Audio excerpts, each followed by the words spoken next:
Një tjetër institucion me rëndësi pritet që së shpejti të mbes pa mandat të plot. Anëtarëve të Komisionit Qendror të Zgjedhjeve ju s'ka dhënë mandati edhe 1 muaj, e tashmë procedura ka nisur. Partitë politike kanë konfirmuar se dje presidenti Osmani u është drejtuar me shkresa duke ju kërkuar propozimet dhe se për këtë kanë kohë 1 javë. Nga zyra për media e lëvizjes vetëvendosje thanë për televizionin se emrat do t'i dërgojnë shumë shpejt, pa treguar se kush janë ata.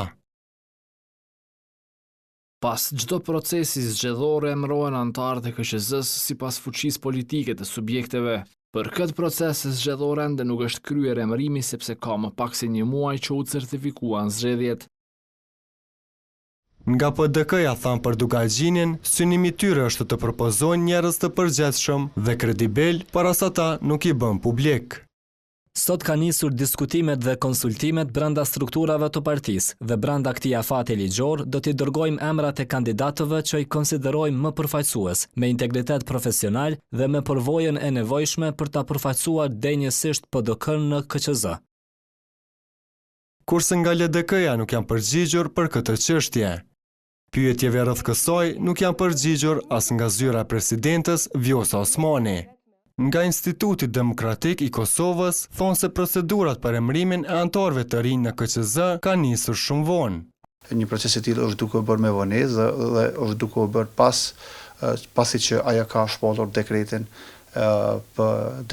për shpërndarjen e kuvendit, gjë që të cilën procesi i emërimit do duhet ta bënte shumë herë. Hulumtuesi i këtij instituti, Naim Jakaj, thotë se subjektet duhet të veprojnë shpejt. Duhet me nguti që t'i dërgojnë këta emra, sepse ato e din personin të cilin duhet t'a dërgojnë, ose e dërgojnë personin i cili ka qenë më parë, i cili nuk mund t'jetë më shumë se sa 3 mandate, dhe një gjë të tillë do duhet t'a bëjnë me më shumë shpejtësi se sa që e lejon ligji.